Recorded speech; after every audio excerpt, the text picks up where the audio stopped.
Yo, it's Trill Vellato. I want to say thank you for checking out the center. We're going to have an interview for Slash Hendrix today. After that, we're going to have a game show called Live on Pen. Yo, it's Trill Vellato, and I want to say thank you for checking out the center. I hope you guys enjoyed today, and we're going to have an interview for Slash Hendrix. After that, we're going to have a little game show we like to have on here. We call it Live on Pen. Thank you for checking it out. See you later.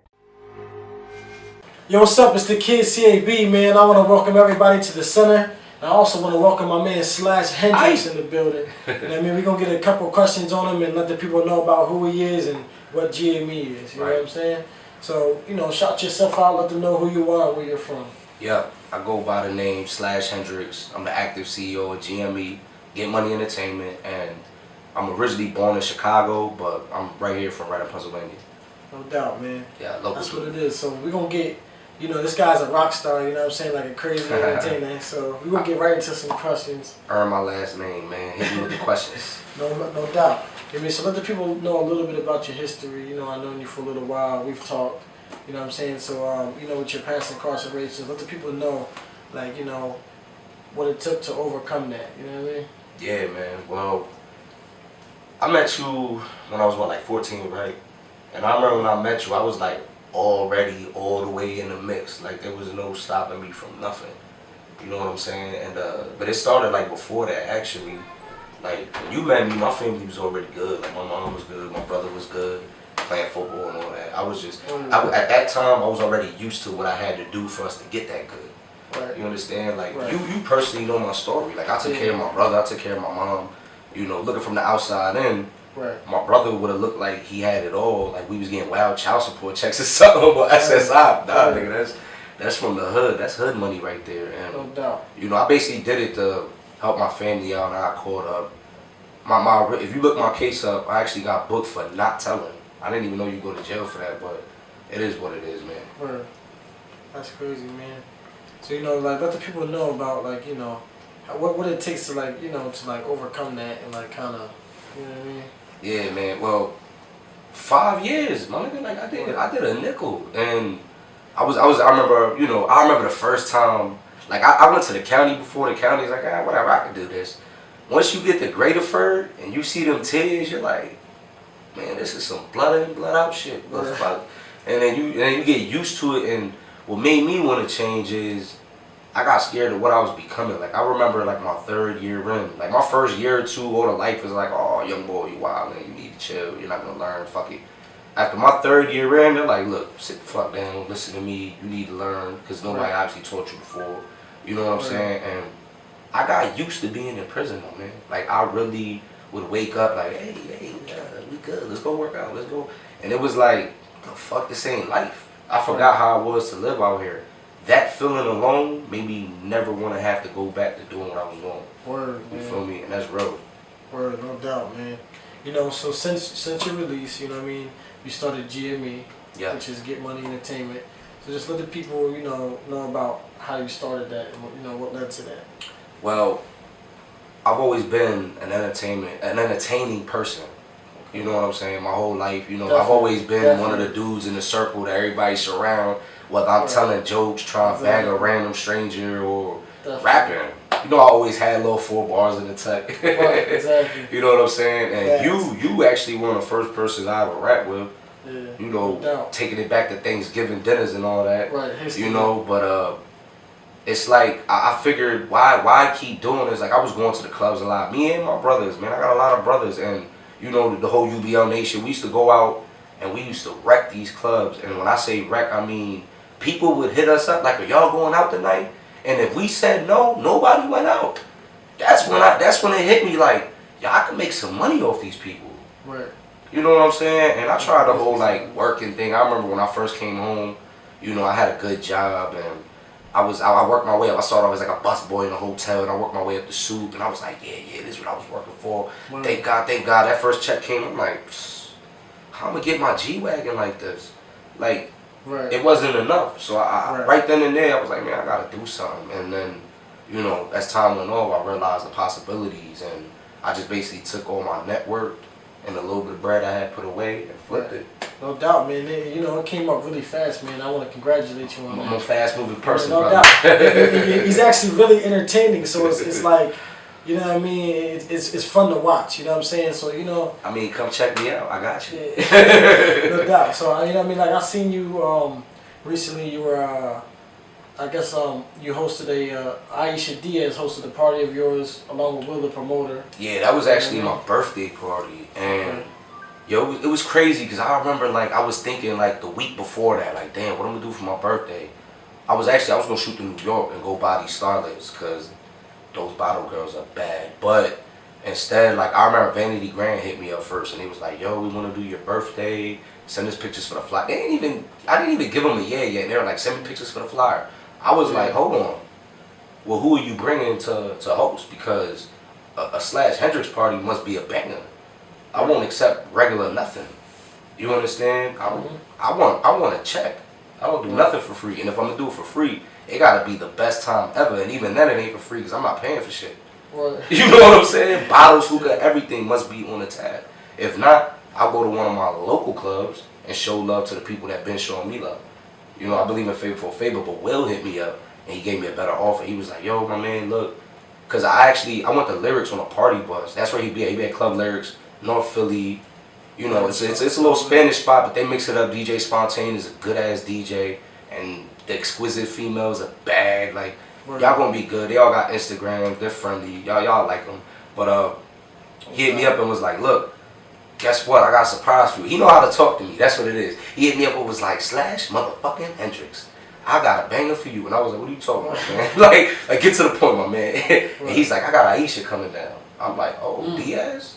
He was like, yeah. I said, well, damn, she's a bad one.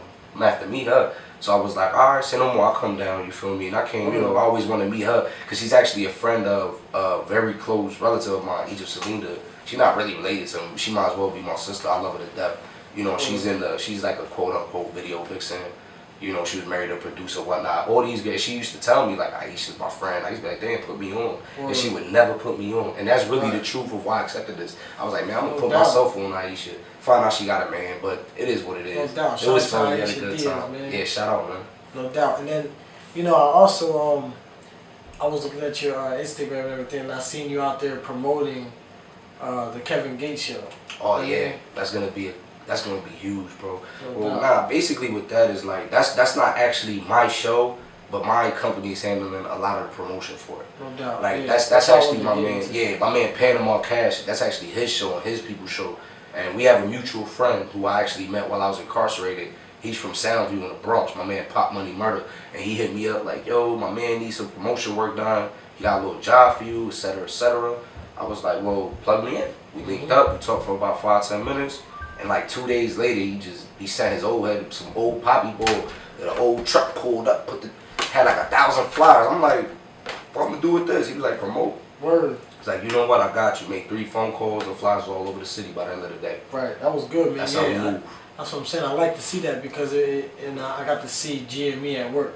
You know what I'm saying? As far as the promotion goes, you know what I'm saying? We seen it go down.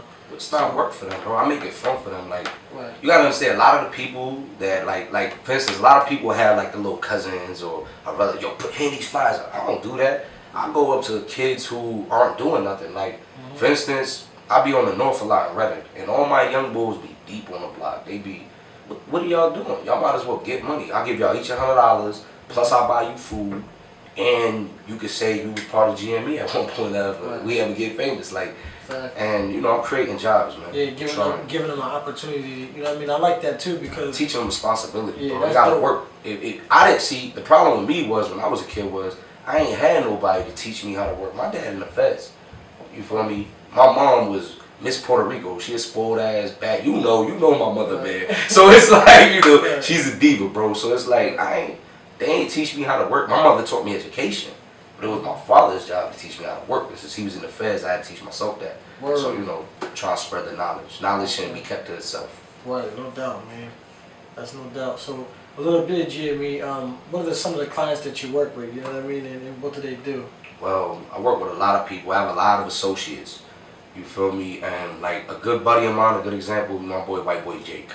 Yeah. He's somebody that I'm seeing rise every day and every day. And every speaking time of I that- talk to him, I'm like, yeah, boy, you doing it. That's my guy. Speaking of that, I seen you on his Instagram in a comedy video. You might want to go check that out. Yeah, man. Like, White that's boy the- Jake, follow him. What he does is, he's like, he has a slogan, I eat ass. And he's one of those, he's from North Carolina.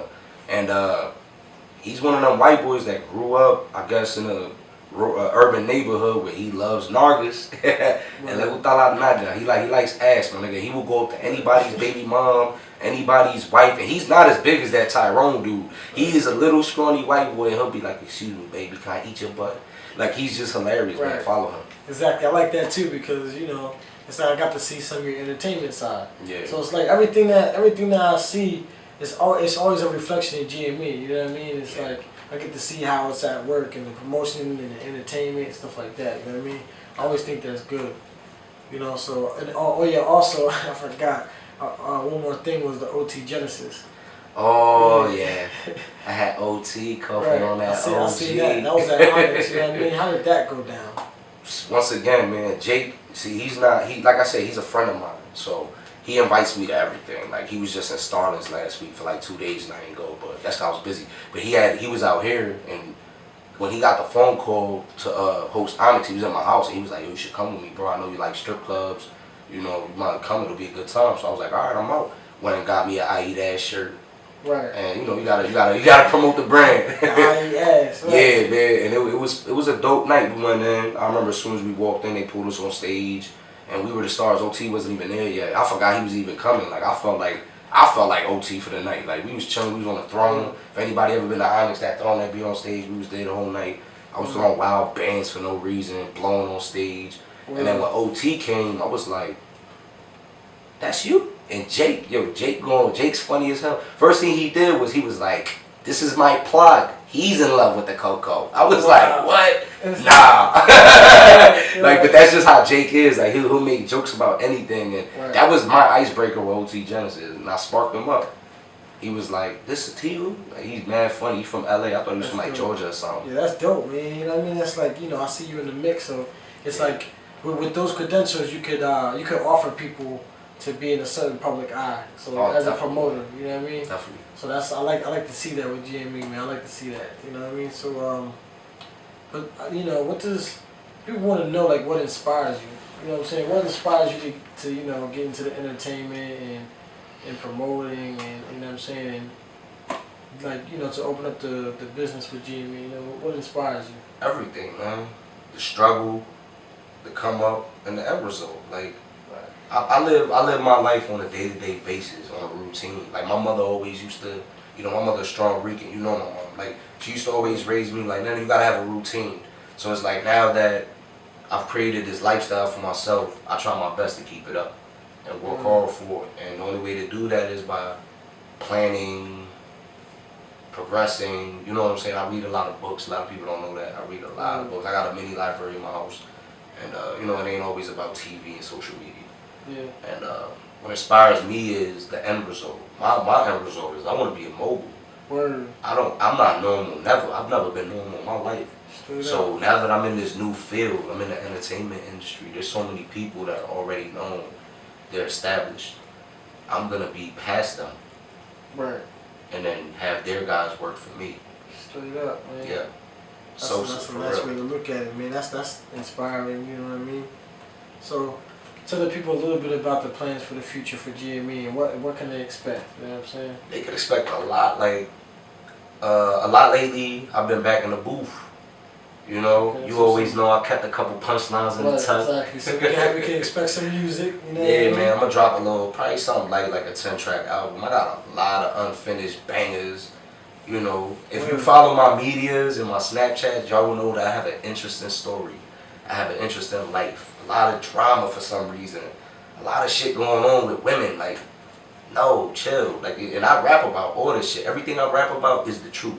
Word. I've never put nothing in my music that is false. If you can find something false in my music, come check me on it and film it, because it ain't gonna happen.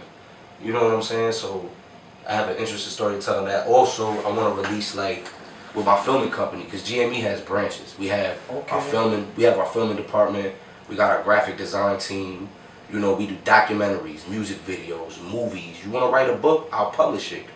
Right. Any form of entertainment, exactly. and I will figure out how to make $1 off it. Right. You feel me? Movies, So commercials, visuals, everything. I want to do like a YouTube short clip movie. I think nice. like something like Money and Violence, but more realistic. Yeah. You know, pertaining to where I came from, right here in Reading. Because No doubt, people don't man. know about Reading. People think, oh, Reading, that's that place near Philly, right? No. You know what I mean? Philly niggas, I punched in the mouth upstate because of that.